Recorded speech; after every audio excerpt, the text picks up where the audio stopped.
Hello বন্ধুরা, welcome back to my channel. কেমন আছেন আপনারা সবাই? আশা করি আপনারা সবাই খুব ভালো আছেন। আজকে আবারও নিয়ে হাজির হলাম কিছু দুর্দান্ত কিচেন টিপস নিয়ে, যেগুলো জানা থাকলে আপনাদের সমস্ত কাজ সহজ হয়ে যাবে। তো চলুন বন্ধুরা, চটপট করে আজকের ভিডিওটি শুরু করা যাক। তো বন্ধুরা, আমাদের প্রত্যেকের বাড়িতেই কিছু না কিছু এক্সপায়ারি ট্যাবলেট তো থেকেই থাকে।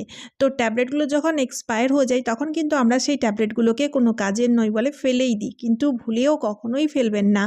তো বন্ধুরা, এবার আপনারা হয়তো ভাবছেন যে এই এক্সপায়ারি ট্যাবলেটগুলো নিয়ে আমরা কি করব? এগুলো কি আর কোনো কাজে লাগে? হ্যাঁ বন্ধুরা, কাজে লাগে। তো এখানে দেখুন, আমি সেরকমই কিছু এক্সপায়ারি ট্যাবলেট আমার কাছে ছিল। তো সেই ট্যাবলেটের মধ্যে আমি 3 থেকে 4টা ট্যাবলেট নিয়েছি। এবার কি করব, ট্যাবলেটগুলোকে গুঁড়ো করে নেব।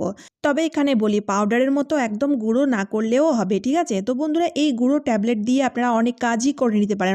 অনেক সময় দেখা যায় ওয়াশ বেসিন বা কিচেন সিঙ্কের জালিগুলোতে, বা দেখবেন বাথরুমে জালিগুলোতে অনেক সময় ছোট ছোট পোকা দেখা যায়। তো সেক্ষেত্রে সিঙ্ক জালির মধ্যে রাত্রিবেলায় এই ট্যাবলেটের গুঁড়োগুলো যদি ছড়িয়ে রাখতে পারেন, তাহলে দেখবেন সেই পোকামাকড়ের উপদ্রব থেকে আপনারা বাঁচবেন। সেই পোকামাকড়গুলো পুরোপুরিভাবে মরে যাবে। আর তাছাড়া বন্ধুরা, এখানে কিন্তু আজকে আমি আপনাদের একটা অন্য ইউজ বলবো। তো চলুন দেখা যাক তার জন্য কি করব। তো আমরা প্রত্যেকেই কিন্তু গাছগাছালি ভালোবাসি, গাছ লাগাতে ভালোবাসি, অনেকে আমরা গার্ডেনিং করে থাকি। তো গ্রীষ্মকালে দেখবেন এই গাছগুলোতে পোকা লেগে যায়। আবার অনেক সময় দেখা যায় গাছের গোড়ায় পিঁপড়ে লেগে যায়, বা ফলমূলের গাছপালা থাকলে সেক্ষেত্রে দেখবেন ফলমূলে পোকা ধরে যায়, পিঁপড়ে লেগে যায়, বিভিন্ন রকম সমস্যা হয়ে থাকে।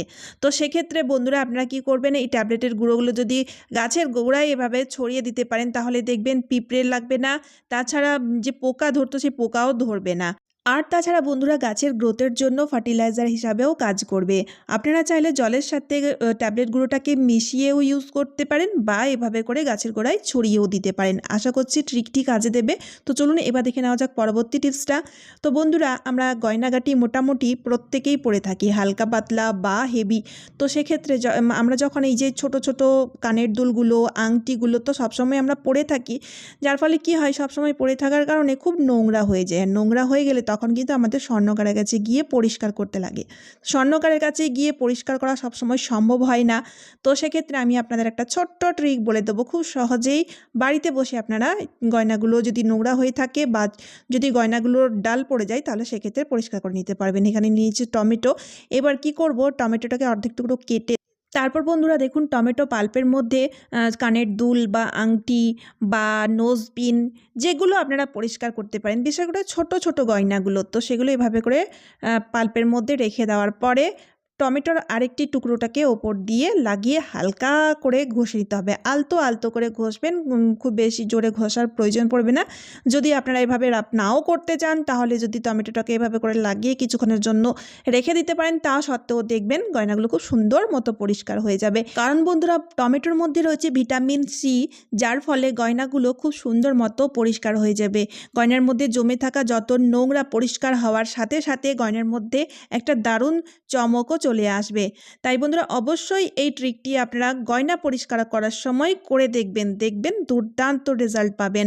আর বাজারে গিয়ে বা স্বর্ণকারের কাছে গিয়ে গয়না পরিষ্কার করার কোনো প্রয়োজন পড়বে না, বা আলাদা কোনো সলিউশন তৈরি করারও কোনো প্রয়োজন পড়বে না। আশা করছি এই ট্রিকটি আপনাদের দারুণ কাজে দেবে। যদি কাজে দেয়, ভিডিওটি শেয়ার করতে একদমই ভুলবেন না। চলুন এবার দেখে নেওয়া যাক পরবর্তী টিপসটা। তো বন্ধুরা, শীতকালে আমাদের পা খুব ড্রাই হয়ে যায়, আমাদের পা ফেটে যায়। যদিও এখন শীতকাল শেষ হয়ে গেছে, তা সত্ত্বেও কিন্তু পায়ের এখনও ড্রাইনেসটা রয়েই গেছে। আর অনেক সময় দেখা যায় পায়ে কালো কালো ছোপ ছোপ দাগও থেকে যায়। আবার অনেক সময় দেখা যায় গোড়ালির এই পোর্শনে ব্যথা লাগে। তো সেক্ষেত্রে এতগুলো সমস্যার মধ্যে যদি একটা সমস্যাও আপনার হয়ে থাকে, সেক্ষেত্রে আপনারা এই ট্রিকটি ট্রাই করে দেখতেই পারেন, খুব ভালো কাজ দেবে। নিয়ে নিতে হবে ফয়েল পেপার। ফয়েল পেপারটাকে গোল লাড্ডুর মতো তৈরি করে নেন, তারপরে হালকা হাতে এভাবে রাব করতে হবে। কিন্তু কখন করতে হবে, যখন আপনার স্নান করবেন, স্নান করার সময় যখন গা হাত পায়ে সাবান মাখবেন, তখন করতে হবে। তো বন্ধুরা, ফয়েল পেপারের মধ্যে রয়েছে এমন কিছু প্রপার্টি, যার কারণে পায়ের যে যত ড্রাইনেস সেটা কিন্তু পুরোপুরিভাবে দূর হয়ে যায়, বা পায়ের মধ্যে ছোপ ছোপ দাগ থাকলেও সেটা রিমুভ হয়ে যায়। পায়ের ব্যথা বেদনাও কিন্তু পুরোপুরিভাবে দূর হয়ে যায়। ট্রাই করে দেখবেন, দেখবেন খুব ভালো রেজাল্ট পাওয়া যাবে। আশা করছি ট্রিকটি কাজে দেবে। চলে এলাম পরবর্তী টিপস নিয়ে। বন্ধুরা, আমরা প্রত্যেকেই হয়তো বা সকালে বা রাত্রিবেলায় কোনো এক সময় বা অনেক বাড়িতে দুবেলায় কিন্তু রুটি তৈরি হয়ে থাকে। তো সেক্ষেত্রে বন্ধুরা, রুটি বেলার সময় যদি রুটির ওপরে শুকনো আটা না ছড়ানো হয়, তাহলে কিন্তু রুটিটা রুটিটা বেলা সম্ভব হয় না। তো তার জন্য আমরা শুকনো আটা ছড়িয়ে দিই, আর যখন শুকনো আটা ছড়াই তখন কিন্তু দেখুন জায়গাটা নোংরা হয়ে যায়। আর তার থেকে বড় কথা হচ্ছে যতটা আটার প্রয়োজন পড়ে তার থেকে বেশি আটা আমরা ছড়িয়ে দিই, অনেক আটা নষ্ট হয়ে যায়। দ্বিতীয়ত হচ্ছে যখন রুটি বেলি তখন একটা পাত্রে আলাদা করে শুকনো আটা দিয়ে তারপর আমাদের কিন্তু রুটি বেলতে হয়। অনেক সময় দেখা যায় অতটা আটার প্রয়োজন না পড়লেও সেই আটাটি নষ্ট হয়ে যায়। আর দেখুন বারবার হাতে করে আটা কিন্তু আমাদের তুলতে হয়, হাতও নোংরা হয়ে যায়, বিভিন্ন রকম সমস্যা হয়ে থাকে। তো সেক্ষেত্রে আমি আপনাদের সাথে একটা ছোট্ট ট্রিক শেয়ার করব। রুটি বেলার সময় খুব সহজে আপনারা রুটি বেলে নিতে পারবেন, এত আটা নষ্টও হবে না। আর তাছাড়া এইভাবে চারিদিকে আটা ছড়িয়ে ছিটিয়ে যাবে না, যার ফলে জায়গাটা নোংরাও হবে না। তার জন্য কি করতে হবে, নিয়ে নিতে হবে এরকম ধরনের একটা কৌটো। এখানে দেখুন আমি একটা পাউডারের কৌটো নিয়েছি। যেহেতু পাউডারের কৌটোর মধ্যে ছিদ্র থাকে তাই আলাদা করে আমার কিন্তু আর ছিদ্র করার প্রয়োজন পড়বে না। আপনারা চাইলে যে কোনো ধরনের কৌটো নিয়ে নিতে পারেন, কিন্তু পাউডারের কৌটো নিলে ছিদ্র করার কোনো ঝামেলা থাকবে না। তাই বন্ধুরা এখানে যে কোনো ধরনের পাউডারের কৌটো নিয়ে নিতে পারেন, তবে পাউডারের কৌটোটাকে ভালো করে ধুয়ে নেবেন। পাউডার শেষ হয়ে গেছিলো, আমি হালকা একটু গরম জল আর ভিম লিকুইডের সাহায্যে ভালো করে ধুয়ে নিয়েছি, যাতে পাউডারের যে গন্ধ সেই গন্ধটা পুরোপুরিভাবে পরিষ্কার হয়ে যায়। তারপরে শুকনো আটা এই কৌটোর মধ্যে ভরে নিন। এবার দেখুন বন্ধুরা আমি আপনাদের চলুন দেখাচ্ছি রুটি করার সময় কিভাবে আমরা ইউজ করব। এবার দেখুন বন্ধুরা, রুটি বেলার সময় আমাদের যতটা আটার প্রয়োজন পড়বে আমরা ঠিক ততটা আটাই বের করে রুটি বেলে নিতে পারবো। এখানে কিন্তু বেশি আটা নষ্ট হবে না বা বেশি আটা ছড়িয়ে ছিটিয়ে যাবে না, সেক্ষেত্রে আমাদের জায়গাটাও নষ্ট হবে না, নোংরা হবে না। আর তাছাড়া আমাদের হাত লাগানোর প্রয়োজন পড়বে না, হাতও নোংরা হবে না। স্মার্টলি কাজ করতে পারবো, সব কাজগুলো গুছিয়ে করা যাবে।